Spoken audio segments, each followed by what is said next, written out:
Hi అండి, నేను మీ స్పందన. ఈరోజు వీడియోలో ఏంటంటే ఆది ఫ్రాక్తో మనం లాంగ్ ఫ్రాక్ ఎలా కట్ చేసుకోవాలి, అంటే ఆది ఫ్రాక్ మెజర్మెంట్స్ తీసుకుని మనం లాంగ్ ఫ్రాక్ని ఎలా కట్ చేసుకోవాలి ఏంటని ఈ వీడియోలో చూపిస్తానండి. ఇప్పుడు నేను చూపిస్తున్నాను కదా, ఆ రెఫరెన్స్ పిక్లో ఉన్న ఫ్రాక్ని నేనైతే కట్ చేస్తున్నాను. చాలా ఈజీగా ఉంటుందండి ఫ్రాక్ కటింగ్ అనేది, ఎక్కడ స్కిప్ చేయకండి. దీనికోసం పెద్దగా కష్టపడాల్సిన అవసరం ఉండదు. మన ఆది ఫ్రాక్ నుంచి మెజర్మెంట్స్ తీసుకుని ఈజీగా అయితే ఈ ఫ్రాక్ని కట్ చేసేయవచ్చు. నేనైతే ఈ ఫ్రాక్ కోసం 4 మీటర్స్ క్రేప్ ఫ్యాబ్రిక్ అయితే తీసుకున్నానండి. ఆ ఫ్రాక్ అంటే పెద్దవాళ్ళు కదండి, 4 మీటర్స్ ఈజీగా మనకి యూజ్ అవుతుందండి. దాంతో నేను లోపల లైనింగ్ కూడా క్రేప్ కుర్చీలు పెట్టి వేసేద్దాం అనుకుంటున్నాను. అందుకే నేనైతే ఈ క్రేప్ని 4 మీటర్స్ అయితే తీసుకున్నాను. 3 మీటర్స్ కిందకండి, ఒక 1 మీటర్ అయితే బాడీ పార్ట్ కోసం. సో మనం ముందుగా 3 మీటర్స్ కట్ చేసుకుని వేర్ చేసేసుకున్నా పర్వాలేదు. లేదంటే మనం ఇలా ఫ్రాక్లో మనం 4 మీటర్స్ ఫ్యాబ్రిక్ అయితే తీసుకున్నాం కదా, దానిలో ఒక సైడ్ చివరి కార్నర్ నేను తీసుకుని 2 ఫోల్డ్స్ అయితే వేసుకోవాలి. తర్వాత మనం ఆది ఫ్రాక్ తీసుకుని దాని యొక్క బాడీ మెజర్మెంట్ అనేది తీసుకోవాలండి. మన షోల్డర్ దగ్గర నుంచి నడుము వరకు కొలుచుకోవాలి. అలా కొలుచుకుంటే నాకైతే 14 ఇంచెస్ వచ్చిందండి. నేను కరెక్ట్గా 14 ఇంచెస్కి మార్కింగ్ చేసుకుంటున్నాను. 14 ఇంచెస్కి మార్కింగ్ చేసుకుని ఒక డైరెక్ట్గా స్కేల్తో గీత అనేది గీసేసుకున్న తర్వాత చెస్ట్ లూజ్ అనేది కన్ఫామ్గా నీట్గా మనకు తెలియాలండి. చెస్ట్ లూజ్ తెలిస్తేనే మనకి ఫ్రాక్ అనేది నీట్గా వస్తుంది. నేను ఇక్కడ ఆ చంక భాగం నుంచి ఈ చంక భాగానికి చెస్ట్ లూజ్ అనేది కొలుచుకున్నాను. నాకు అలా కొలుచుకుంటే చెస్ట్ లూజ్ అనేది 8.5 అయితే వచ్చిందండి. ఒకసారి మరలా చెక్ చేసుకుంటున్నాను. చెస్ట్ లూజ్ మనం సరిగ్గా ఒక 1 ఇంచ్ ఎక్కువైనా తక్కువైనా డ్రెస్ అయితే లూజ్ కానీ టైట్ కానీ వచ్చేస్తుంది. సో అందుకని నేను మళ్ళీ క్లారిటీగా కొలుచుకుని 8.5 వచ్చిందండి. 8.5ని 2 ఫోల్డ్స్ వేసుకుని మార్కింగ్ అయితే చేసుకున్నాను. ఇలా మార్కింగ్ చేసుకున్న తర్వాత స్ట్రైట్గా ఒక లైన్ అయితే డ్రా చేసేసుకున్నానండి. డ్రా చేసేసుకుని నెక్స్ట్ మన యొక్క షోల్డర్ అండి, అంటే హ్యాండ్ పైన ఉంటుంది, హ్యాండ్ అక్కడ ఆ చివరి షోల్డర్ నుంచి ఈ చివరి షోల్డర్ వరకు ఎంతైతే వచ్చిందని కొలుచుకుంటున్నానండి.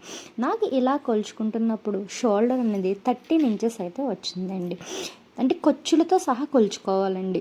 మనం ఖర్చులతో సహా కొలుచుకుంటేనే మనకి మరలా ఖర్చుల కోసం ఎక్స్ట్రా పెట్టుకోవాల్సిన అవసరం ఉండదండి. ఇందులో క్లారిటీగా తెలిసిపోద్ది. నేను అలా ఖర్చులతో సహా కొలుచుకుంటే నాకైతే 13 ఇంచెస్ వచ్చింది. దాన్ని 2 ఫోల్డ్స్ అయితే వేసుకున్నాను. అలా 2 ఫోల్డ్స్ వేసుకుంటే నాకైతే షోల్డర్ 6.5 ఇంచెస్ అయితే వచ్చింది. సో నేను ఆ షోల్డర్ని 6.5 ఇంచెస్కి మార్కింగ్ అయితే చేసుకున్నాను. తర్వాత అక్కడి నుంచి కిందకి మనం చెస్ట్ పార్ట్ కొలిచాం కదండి, అక్కడికి కిందకి ఒక లైన్ అయితే డ్రా చేసేసుకోవాలి. ఫస్ట్ ఎప్పుడు కూడా డ్రెస్సెస్ కొలుచుకున్నప్పుడు మనకి ఆర్మ్ హోల్ షోల్డర్ ఎంతైతే ఉందో ఆర్మ్ హోల్ కిందకి కూడా మనం అంతగా మార్కింగ్ చేసుకోండి ఫస్ట్. అలా మార్కింగ్ చేసుకుంటే చాలామంది కరెక్ట్గా వస్తుంది. ఒకవేళ కరెక్ట్గా రాకపోతే ఒక 1/2 ఇంచ్ అనేది కిందకి తీసుకోండి. నేను ఫస్ట్ 6 ఇంచెస్కి అయితే మార్కింగ్ 6.5 ఇంచ్ పెట్టుకున్నాను కదండి. సో 6.5 ఇంచ్కి మార్కింగ్ చేసుకుని కరువు స్కేల్తో ఒక గీత అయితే గీసేసుకున్నాను. ఇప్పుడు నేను ఆర్మ్ హోల్ చంక భాగం ఉంటుంది కదండి, ఆ చంక భాగాన్ని కొలుచుకుంటున్నాను. ఆ రౌండ్ ఎంత వచ్చిందని ఒక్క సైడ్ కొలుచుకుంటే సరిపోతుందండి. నాకు అలా కొలుచుకుంటే చంక రౌండ్ అనేది 8 ఇంచెస్, 8 మీద 2 గీతలు ఎక్స్ట్రా అయితే వచ్చిందండి. సో నాకు 8 మీద 2 గీతలు వచ్చింది. ఖర్చు కోసం ఒక 1/2 ఇంచ్ కలపాలి, అంటే 8.75 ఇంచులు అయితే రావాలి. సో నేను అలా వచ్చిందని కొలుచుకుంటే నాకైతే 8.75 రాలేదండి. 8 మీద 2 గీతలే వచ్చింది. సో అందుకని ఇంకొక 1/2 ఇంచ్ అయితే కిందకి దించుకుని ఆ కరువు స్కేల్ తీసుకుని మరలా నేనైతే చంక రౌండ్ అయితే తీసుకుంటున్నాను. ఎప్పుడు కూడా మనం చంక భాగం కొలుచుకుంటే ఇలా ఆర్మ్ హోల్ మన యొక్క చెస్ట్కి మార్కింగ్ చేశాను కదండి, ఆ మార్కింగు మన యొక్క ఆర్మ్ హోల్ మార్కింగ్ రెండు కూడా కరెక్ట్గా ఉండాలండి. ఆ చంక రౌండ్ 8.5 ప్లస్ 1/2 ఇంచ్ 9 ఇంచెస్కి మనకి కరెక్ట్గా రావాలండి. అలా వస్తేనే మనకి ఫ్రాక్ అనేది కరెక్ట్గా వస్తుంది. అందులో ఏది సరిగ్గా రాకపోయినా మనకి లూజ్ అయినా వచ్చేస్తుందండి, టైట్ అయినా వచ్చేస్తుంది. ఈ వీడియోలో నేను నెక్ అయితే కట్ చేయట్లేదండి. నెక్ని నేను బకరం వేసి తిప్పుకుందాం అనుకుంటున్నాను, అందుకని నెక్ని కట్ చేయలేదు. ఎక్స్ట్రా 2 ఇంచెస్కి ఖర్చు కోసం మన చెస్ట్ లైన్ దగ్గర నుంచి అక్కడికి ఒక 2 ఇంచెస్ ఖర్చు కోసం అయితే మార్కింగ్ చేసుకుంటున్నాను. ఇప్పుడైతే నేను నడుము కోసం డ్రా చేయడం కోసం నడుము యొక్క మెజర్మెంట్ అయితే తీసుకుంటున్నాను. నాకు నడుము యొక్క మెజర్మెంట్ 16 ఇంచెస్ వచ్చిందండి. సో 16 ఇంచెస్ని 2 ఫోల్డ్స్ వేసుకుని మార్కింగ్ అయితే చేసుకున్నాను. తర్వాత నేను ఈ ఫ్రాక్లో ప్రిన్స్ కట్ పెట్టట్లేదండి, డాట్స్ వేసేస్తున్నాను. సో అందుకని ఒక 1 ఇంచ్ డాట్స్కి, ఒక 2 ఇంచెస్ ఖర్చుకి మార్కింగ్ అయితే చూసుకుని డైరెక్ట్ స్ట్రైట్గా ఒక లైన్ అయితే డ్రా చేసేస్తున్నాను. అంతేనండి, బ్యాక్ పార్ట్ కటింగ్ అయితే ఇంతే. ఇప్పుడు మనం ఈ బ్యాక్ పార్ట్ని కట్ చేసేద్దాం. కట్ చేసేసి బ్యాక్ పార్ట్ని అయితే కట్ చేసేసుకుందామండి. ఇప్పుడు మనం బ్యాక్ పార్ట్ని కట్ చేసేసుకుందాం. కట్ చేసేసుకున్న తర్వాత ఫ్రంట్ పార్ట్ కోసం నేను మొత్తం అదైతే స్ట్రైట్గా గీసేసుకుని ఒక మిగిలిన పైన ఉంటుంది కదండి, ఆ పార్ట్ని తీసుకుని వేసుకున్నాను. బ్యాక్ పార్ట్ ఎలాగైతే కట్ చేసామో సేమ్ అలాగే ఫ్రంట్ పార్ట్ని డ్రా చేసేసుకుంటున్నాను. అంటే ఫ్రంట్ బ్యాక్ డాట్సేనండి. సో అందుకే నేను సేమ్ యాస్టీజ్గా అయితే డ్రా చేసేసుకున్నాను. కానీ మనం బ్యాక్ పార్ట్ కట్ చేసాం కదండి, బ్యాక్ పార్ట్ కట్ చేసి తర్వాత మనం బ్యాక్ పార్ట్ని సపరేట్గా తీసేసుకోవాలి. సపరేట్గా తీసేసుకుని మనం ఫ్రంట్ పార్ట్ ఉంటుంది కదండి, ఫ్రంట్ పార్ట్లోని మనం అయితే లోతు తీసుకోవాలండి. ఇప్పుడు బ్యాక్ పార్ట్ని సపరేట్ చేసుకున్న తర్వాత ఫ్రంట్ పార్ట్కి ఒక 1/2 ఇంచ్కి అయితే లోతు తీసుకుంటే సరిపోతుందండి. ఒక 1/2 ఇంచ్కి లోతు అయితే తీసుకుని నేనైతే కట్ చేసేసుకుంటున్నాను. సో ఇది ఫ్రంట్ పార్ట్ అని కుట్టేటప్పుడు గుర్తుపెట్టుకోండి. ఫ్రంట్ది బ్యాక్కి, బ్యాక్ది ఫ్రంట్కి కుట్టామంటే మనకి డ్రెస్ తేడా వచ్చేస్తుంది. సో ఇది ఫ్రంట్ పార్ట్ అని గుర్తుపెట్టుకోండి. ఒకవేళ మీకు గుర్తు లేకపోతే దాని మీద ఫ్రంట్ అని నోట్ చేసేసుకోండి. తర్వాత నేను front part back part cut చేసేసాను. ఇప్పుడైతే హ్యాండ్స్ కట్ చేస్తున్నానండి. హ్యాండ్స్ కోసం మిగిలిన దాంట్లో ఒక చివరి యొక్క లేయర్ని తీసుకుని 4 ఫోల్డ్స్ అయితే వేసుకున్నాను. వాటిని చివరిన కార్నర్స్ని డ్రా చేసుకుంటున్నాను. అంటే హెచ్చు తగ్గులు లేకుండా స్కేల్ పెట్టి నీట్గా గీత గీసుకున్నాను. తర్వాత హ్యాండ్ పొడవు కొలుచుకుంటే నాకు 11 ఇంచెస్ అయితే వచ్చిందండి. సో 11 ఇంచెస్కి మార్క్ చేసుకుని డైరెక్ట్గా గీత అయితే గీసేసుకున్నాను. తర్వాత చంక రౌండ్ ఇందాక చెప్పాను కదండి 8 మీద 2 గీతలు వచ్చిందని. సో 8 మీద 2 గీతలు ఉంది కాబట్టి నేనైతే 3 ఇంచులకి అయితే మార్క్ చేసుకున్నానండి. 3 ఇంచులకు మార్క్ చేసుకుని దాన్ని 2 భాగాలుగా చేసి మధ్యలో ఒక గీత అయితే గీసుకున్నాను. అక్కడ ఉంటుంది కదండి ఆర్మ్ హోల్ నుంచి 3 ఇంచులు గీసుకున్న దగ్గర నుంచి మనం క్రాస్గా 1.5 ఇంచుకి అయితే మార్క్ చేసుకోవాలి.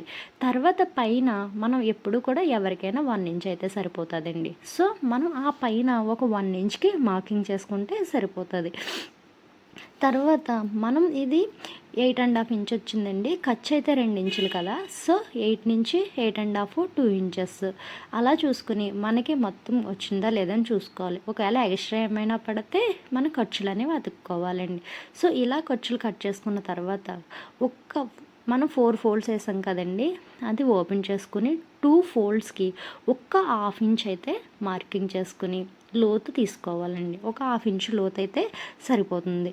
సో మనం ఒక 1/2 ఇంచు లోతు తీసుకుని కట్ చేసుకోవాలి. లోతు అయితే తీసుకుంటున్నానండి. ఒకసారి క్రౌడ్స్కి వెళ్ళిన ఫ్రంట్కి, ఒకసారి క్రౌడ్స్కి వెళ్ళి బ్యాక్కి తిరగేసుకుని కట్ చేసుకోవాలి. మనకి ఆ కటింగ్ చేస్తాం కదండి, లోతు కట్ చేసేటప్పుడు ఐబ్రో షేప్ అనేది రావాలండి.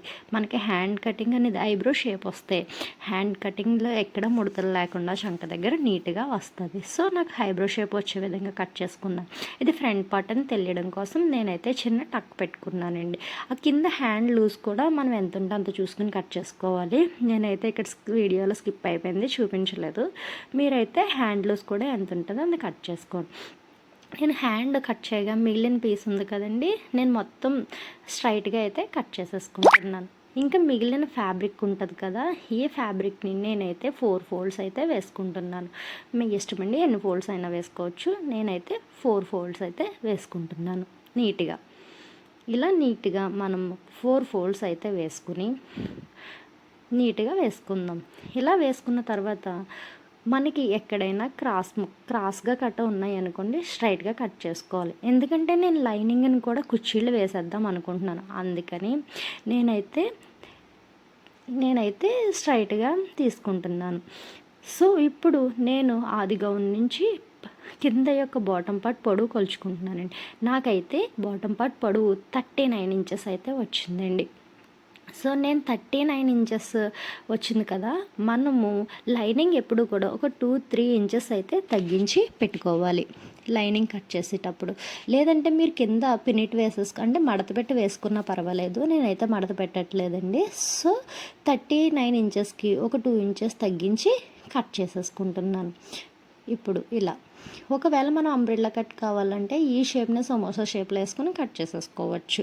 ఇప్పుడు ఇందాక నేను చెప్పిన దాంట్లో నెక్ అనేది కట్ చేయలేదండి, ఎందుకంటే నేను బెకరం వేసి కట్ చేస్తాను కాబట్టి. సో నెక్ కోసం ఒక 3 ఇంచెస్ వెడల్పు, దాని నుంచి ఒక 1 ఇంచ్ అయితే మార్కింగ్ చేసుకున్నాను. ఫ్రంట్ నెక్ పలకల నెక్ కాబట్టి అండి 5.5కి కిందలో ఉంది 5.5 ఉందండి. సో డౌన్ అనేది 5.5కి మార్కింగ్ చేసుకుని స్ట్రైట్గా ఒక గీత గీసుకున్నాను. ఏంటంటే ఫ్రంట్ నెక్ అనేది పలకల మెడ కదండి, సో అందుకని పలకల మెడ షేప్లో అయితే ఒక 1 ఇంచ్ పెట్టుకుని గీసుకున్నాను. నేను ఇలా కట్ చేసుకున్న దాన్ని లైనింగ్ క్లాత్ మీద ఐరన్ చేసేసి బ్యాక్ పార్ట్ తిరగేసేస్తానండి. సో అందుకని నేనైతే బకరం మీద కట్ చేసుకుంటున్నాను. మనం నెక్ కట్ చేసినట్టు బకరం యూస్ చేస్తే నెక్ అనేది చాలా నీట్గా వస్తుందండి. నేను లాస్ట్లో అయితే డ్రెస్ వీడియో పోస్ట్ చేస్తాను చూడండి. ఇప్పుడు బ్యాక్ పార్ట్ కోసం 6.5 ఇంచెస్ ఉందండి నాకు బ్యాక్ పార్ట్ కొలుచుకున్నప్పుడు. సో 6.5 ఇంచ్కి మార్క్ చేసుకున్నాను. వెడల్పు అయితే 3 ఇంచెస్, అక్కడి నుంచి ఒక 1 ఇంచ్ అయితే ఎక్స్ట్రా పెట్టుకుంటున్నానండి. సో అక్కడి నుంచి 6.5 నుంచి ఒక 3 ఇంచెస్కి పైకి ఒక లైన్ అయితే డ్రా చేసేసుకుంటున్నాను. డ్రా చేసుకున్న తర్వాత ఒక 1 ఇంచ్కి అయితే మరలా గీత అయితే గీసుకుంటున్నాను. కరెక్ట్గా గీత అయితే గీసుకున్న తర్వాత మనం కర్వ్ స్క్వేర్ తీసుకుని రౌండ్ తీసుకోవాలి. ఎందుకంటే నేను బ్యాక్ సైడ్ రౌండ్ నెక్ పెట్టాలనుకుంటున్నాను కాబట్టి రౌండ్ అయితే తీసుకుంటున్నానండి. ఆది ఫ్రాక్ నుంచి నాకు back neck 6.5 inches, front neck 5 inches అయితే వచ్చింది. సో ఆ విధంగా నేనైతే మార్కింగ్ అయితే చేసుకుంటున్నాను. మార్కింగ్ చేసుకున్న తర్వాత నీట్గా దీంట్లో అయితే కట్ చేసేసుకుంటున్నాను. బక్రం మీద కట్ చేసుకుని మనం నెక్ కుట్టుకున్నామంటే చాలా బాగా వస్తుందండి, మనకి ఈజీగా కూడా ఉంటుంది. సో నేనైతే బ్యాక్ పార్ట్ని కట్ చేసేసుకుంటున్నాను, బ్యాక్ యొక్క నెక్ కట్ చేసుకుంటున్నాను. ఏముండదండి, దీన్ని బ్యాక్ నెక్ మీద కరెక్ట్గా ప్లేస్ చేసి ఐరన్ చేసామంటే మనకి అతుక్కుపోతుంది ఈ బక్రం అలా. సో అలా అతుక్కుపోయినప్పుడు మనం దాన్ని ఈజీగా కుట్టొచ్చండి. సో పలకల నెక్ కదండి, సేమ్ అలా. పైదైతే ఫ్రంట్ నెక్ సాగకుండా ఉంటుందని నేను ఫ్రంట్ నెక్ ఖర్చుతో సహా కొంచెం 1/2 ఇంచ్ గ్యాప్ ఇంచుకుని అయితే కట్ చేసుకుంటున్నానండి. సో అలా కట్ చేసేసుకుని బక్రాన్ని, అది ఫ్రంట్, ఇది బ్యాక్ అండి. బ్యాక్ నెక్ కోసం, ఫ్రంట్ నెక్ కోసం ఇలా అయితే నెక్స్ కోసం నేనైతే కట్ చేసేసుకున్నాను. ఇప్పుడు బకరాన్ని తీసి పక్కన పెట్టేసి ఇప్పుడు మనం ఏంటంటే శారీ తీసుకోవాలండి. శారీని కూడా కట్ చేసుకోవాలి కదండి. సో అందుకని నేనైతే శారీని తీసుకుంటున్నాను. శారీని తీసుకుని మనకి రెఫరెన్స్ పిక్లో ఉన్నట్టు రావాలంటే నాకైతే వాటి యొక్క జాకెట్టు అండ్ కొంగుపాటు అవసరం లేదండి. సో అందుకని నేను ఆ రెండింటిని అయితే కట్ చేసేస్తున్నాను.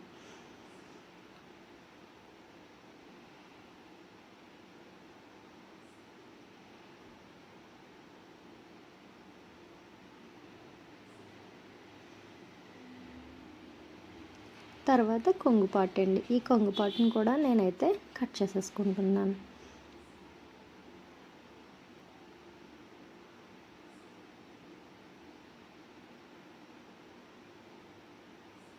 తర్వాత శారీని నేనైతే 4 ఫోల్డ్స్కి అయితే వేసుకుంటున్నానండి. నీట్గా 4 ఫోల్డ్స్ అయితే వేసుకోండి మీరు శారీని, ఎందుకంటే శారీ కూడా కుచ్చిళ్ళే కదండి. సో అందుకని నేను శారీని 4 ఫోల్డ్స్ వేసుకున్నాను. తర్వాత 4 ఫోల్డ్స్ వేసుకుందాం అనుకున్నానండి, కానీ అవసరం లేదు, నాకు 2 ఫోల్డ్స్ సరిపోతుంది అనిపించింది. సో 2 ఫోల్డ్స్ వేసుకుని హ్యాండ్స్ అనేవి డైరెక్ట్గా అయితే పెట్టేసుకున్నాను. ఇలా ఓపెన్ చేసి పెట్టుకున్నానండి, అందుకే 2 ఫోల్డ్స్ వేసేసుకున్నాను. ఒకవేళ క్లోజ్ చేసి పెట్టుకుంటే మనం 4 ఫోల్డ్స్ అనేది వేసుకోవచ్చు. సో ఇలా 2 ఫోల్డ్స్ అయితే వేసుకుని మనం బ్యాక్ పార్ట్ కట్ చేసాం కదండి, అందులో ఒక పార్ట్ తీసుకుని దీనిపైన వేసుకుని కట్ చేసేసుకున్నాను. సో 2 ఫోల్డ్స్ వేసుకున్నప్పుడు మనకు బ్యాక్ పార్ట్, ఫ్రంట్ పార్ట్ రెండిటికి కూడా ఈ క్లాత్ అయితే సరిపోతుంది. సో అలా తీసేసుకున్నానండి. తర్వాత హ్యాండ్స్ కూడా మనం 2 లేయర్స్ వేసాం కాబట్టి 2 లేయర్స్ సరిపోయింది. తర్వాత స్ట్రైట్గా ఈ ఖర్చులు, క్రాసెస్ ఇవన్నీ ఉంటాయి కదండి, ఇవన్నీ తీసేయడం కోసం నేనైతే స్ట్రైట్గా ఒక లైన్ అయితే డ్రా చేసుకున్నాను. తర్వాత మిగిలిన ఇంకా శారీ మొత్తాన్ని నేను కుర్చీళ్ళు అయితే పెట్టేస్తాను, అప్పుడే గ్యార్ అనేది అనేది చాలా బాగా వస్తుంది.